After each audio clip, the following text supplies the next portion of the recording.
ಕಾಂಗ್ರೆಸ್ ನಾಯಕರು ದಬಾವಣೆ ಮಾಡಿ ಗುಂಡಾಗಿರಿ ಮಾಡಿ ದಬ್ಬಾಳಿಕೆ ಮಾಡಿ ರಾಜೀನಾಮೆ ಕೊಡಿಸಿದ್ದಾರೆ ಹೊರಟ್ಟಿ ಅವರು. ಭಾರತೀಯ ಜನತಾ ಪಾರ್ಟಿಯವರು ಕಪೋಲ ಕಲ್ಪಿತ ವಿಚಾರಗಳನ್ನು ಹೇಳೋದ್ರಲ್ಲಿ ನಿಸ್ಸೀಬರು. ವಿಧಾನ ಪರಿಷತ್ತಿನ ಚೇರ್ಮನ್ ಅಂತಕ್ಕಂಥದ್ದು ಅದು ಒಂದು ಸಂವಿಧಾನಿಕ ಹುದ್ದೆ. ಸಂವಿಧಾನಿಕ ಹುದ್ದೆ ಪಡಿತಕ್ಕಂಥದ್ದು ನಮ್ಮ ಹಕ್ಕು. ಎರಡು ವಿಚಾರದಲ್ಲಿ ನಾವು ಈಗಾಗಲೇ ನಮ್ಮ ಸಭಾಧ್ಯಕ್ಷರು ವಿಧಾನ ಪರಿಷತ್ತಿನ ಸಭಾಪತಿಗಳೇನಿದ್ದಾರೆ ಅವರ ವಿರುದ್ಧ ಅವಿಶ್ವಾಸವನ್ನು ಈಗಾಗಲೇ ನಾವು ಮಂಡಿಸಿದಾಗ ಇದೇ ಹೊರಟ್ಟಿಯವರು ನೀವು ಅವಿಶ್ವಾಸ ಮಂಡಿಸಿದರೆ ರಾಜೀನಾಮೆ ಕೊಡ್ತೀವಿ ಅಂತ ಹೇಳಿದರು.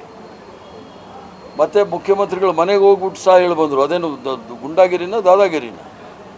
ಭಾರತೀಯ ಜನತಾ ಪಾರ್ಟಿಯವರು ಕಪೋಲ ಕಲ್ಪಿತ ವಿಚಾರಗಳನ್ನು ಹೇಳೋದ್ರಲ್ಲಿ ನಿಸ್ಸೀಮರು.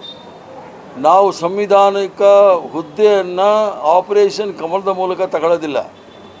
ED, IB, CBI, income tax, IT ಇಂದ ನಾವು ತಗೊಳ್ಳೋದಿಲ್ಲ. ಸಂವಿಧಾನಿಕ ಹುದ್ದೆ ತೆಗೆದುಕೊಳ್ಬೇಕಂದ್ರೆ ನಮಗೆ ಸಂಖ್ಯಾಬಲ ಇದೆ. ಸಂಖ್ಯಾಬಲದ ಮೇಲೆ ನಾವು ತೆಗೆದುಕೊಳ್ತಾ ಇದ್ದೀವಿ. ಅವಿಶ್ವಾಸ ಮಂಡನೆ ಮಾಡಿದ್ವಿ. ಹೋದ್ಸಲಿನ ಅವಿಶ್ವಾಸ ಮಂಡನೆ ಮಾಡಬೇಕಾಗಿತ್ತು. ಅವರ ಒಳ್ಳೆ ನಡತೆ ಇದೆ ಅಂತೇಳಿ ನಾವು ಬಿಟ್ಟಿದ್ವಿ. ಇವರು ನಮಗೆ ಕತೆ ಹೇಳೋದು ಬೇಕಾಗಿಲ್ಲ. ಇವ್ರದ್ದು ಅವ್ರ ಕರಾಳ ಚರಿತ್ರೆ ನೋಡಿದಾಗ ಪ್ರತಾಪ್ ಚಂದ್ರ ಶೆಟ್ಟಿಯವರು ಅಧ್ಯಕ್ಷರಿದ್ದಾಗ ಇದೇ ಬಸವರಾಜ ಹೊರಟ್ಟಿಯವರು ಮೊದಲನೇ ಸಹಿ ಮಾಡಿ ಅವ್ರನ್ನ ಅವಿಶ್ವಾಸದಿಂದ ಇಳಿಸಬೇಕು ಅಂತೇಳಿ ಪ್ರಯತ್ನ ಮಾಡಿ ಎಷ್ಟು ಗದ್ದಲ ಆಗಿದೆ ಅನ್ನೋದು ಅದೊಂದು ಸಮಿತಿಯಿಂದ ವಿಚಾರಣೆ ಕೂಡ ಆಗಿದೆ. ವಿಚಾರಣೆ ಮಾಡಿ ಅದು ಮಧ್ಯಂತರ ವರದಿಯನ್ನು ಸಹ ಕೊಟ್ಟಿದ್ದೀವಿ. ಅದರಲ್ಲಿ ನೇರವಾಗಿ ಯಾರ್ಯಾರ ಮೇಲೆ ಆರೋಪ ಇದೆ ಅನ್ನೋದನ್ನು ನಾನು ಇನ್ನೂ ಸ್ಪಷ್ಟವಾಗಿ ಹೇಳಕ್ಕೆ ಹೋಗ್ತಾ ಇಲ್ಲ. ಅದನ್ನೆಲ್ಲ ಹೇಳಿ ಬಹಿರಂಗ ಮಾಡ್ತೀನಿ. ಇವರಿಗೆ ಗುಂಡಾಗಿರಿ ಮಾಡೋದು, ದಾದಾಗಿರಿ ಮಾಡೋದು, ಗವರ್ನರ್ ಕಚೇರಿನ ಉಪಯೋಗಿಸ್ಕೊಳ್ಳೋದು ಇವೆಲ್ಲ ನಡ್ಕೊಂಡೇ ಬಂದಿರತಕ್ಕಂಥದ್ದು. ಸಂವಿಧಾನಿಕ ಹುದ್ದೆಗಳನ್ನು ಹರಾಜು ಹಾಕಿದ್ದಾರೆ. ರಾಜ್ಯಸಭೆಯಲ್ಲಿ ಡೆಪ್ಟಿ ಚೇರ್ಮನ್ ಯಾವ ರೀತಿ ಆಯ್ಕೆ ಮಾಡಿದ್ದಾರೆ ಅನ್ನೋದು ಫಸ್ಟ್ ನೋಡಲಿ. ಇವರಿಂದ ಸಂವಿಧಾನಿಕ ಹುದ್ದೆ, ಸಂವಿಧಾನಿಕ ಏನು ಆಶಯಗಳಿದೆ ಅದನ್ನು ಭಾರತೀಯ ಜನತಾ ಪಾರ್ಟಿಯಿಂದ ನಾವು ಕಳೀತಕ್ಕಂಥ ಭ್ರಮೆ ನಮಗಿಲ್ಲ ಅಥವಾ ಭ್ರಮೆನೂ ಬಂದಿಲ್ಲ. JDS ಮತ್ತು BJP ಪಾದಯಾತ್ರೆ ಬೆಳಗ್ಗೆ ಪ್ರಾರಂಭ ಮಾಡಿದ್ದಾರೆ. ಇವತ್ತಿಂದ ಕಾಂಗ್ರೆಸ್ ಸರ್ವನಾಶ ಆಗುತ್ತೆ ಈ ಒಂದು ಯೋಜನೆ ಕೈ ಹಾಕಿ. ಈಗ ಅದು ಒಂಥರ ತಿರುಕನ ಕನಸು. ಆ ನರೇಂದ್ರ ಮೋದಿ, ಅಮಿತ್ ಶಾ ಕಾಂಗ್ರೆಸ್ ಮುಕ್ತ ಭಾರತ ಅಂದರು. ಈಗ ಅವರೇ ಮುಗಿತಾ ಇದ್ದಾರೆ. ಜಂಜಿ ಮೇಲೆ ಬಿದ್ದಿದೆ.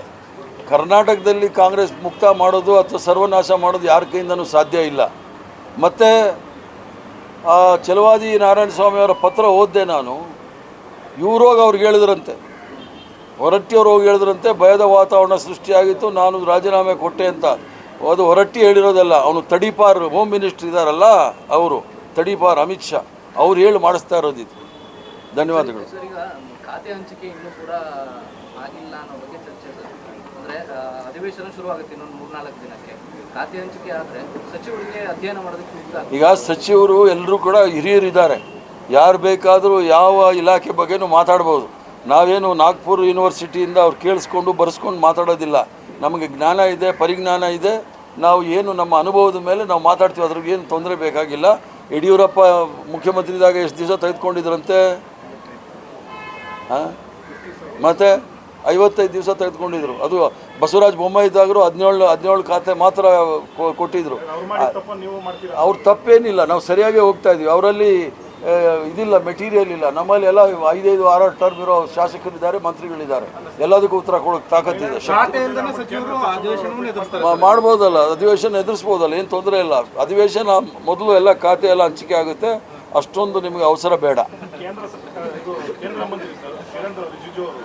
ಕಾಂಗ್ರೆಸ್ನಲ್ಲಿ ಮಹಿಳೆಯರಿಗೆ ಪ್ರಾತಿನಿಧ್ಯ ಇಲ್ಲ ಅಂತ ಹೇಳಿದರು. ಭಾರತೀಯ ಜನತಾ ಪಾರ್ಟಿ RSS ಅಲ್ಲಿ ಎಷ್ಟು ಜನ ಮಹಿಳೆಯರಿದ್ದಾರೆ, ಅಧ್ಯಕ್ಷರಾಗಿದ್ದಾರೆ ಅನ್ನೋದು ಹೇಳಕ್ಕೆ ಹೇಳಿ. ಭಾರತೀಯ ಜನತಾ ಪಾರ್ಟಿ ಇತಿಹಾಸದಲ್ಲಿ ಕಾಂಗ್ರೆಸ್ ಪಕ್ಷದ ಭಾರತೀಯ ಜನತಾ ಪಾರ್ಟಿ ಅಧ್ಯಕ್ಷರು ಎಷ್ಟು ಜನ ಇದ್ದಾರೆ ಅಂತ ಹೇಳಿ. ನಮ್ಮಲ್ಲಿ 3 ರಾಷ್ಟ್ರೀಯ ಕಾಂಗ್ರೆಸ್ ಪಕ್ಷದ ಅಧ್ಯಕ್ಷರಾಗಿದ್ದರು. ಒಂದು ನೆಲಿಸೇನ್ ಗುಪ್ತಾ ಅವರವರು, ಅನಿ ಬೆಸೆಂಟ್ ಅವರು, ಸರೋಜಿನಿ ನಾಯ್ಡು ಅವರು, ಸೋನಿಯಾ ಗಾಂಧಿ ಅವರು, ಇಂದಿರಾ ಗಾಂಧಿ ಅವರು 5 ಜನ ಕಾಂಗ್ರೆಸ್ ಪಕ್ಷದ ಅಧ್ಯಕ್ಷರಾಗಿದ್ದರು.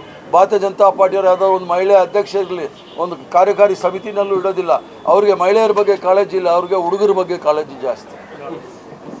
ಇನ್ನೇನಾದರೂ ಬೇಕಾ? ಸಾಕಾ?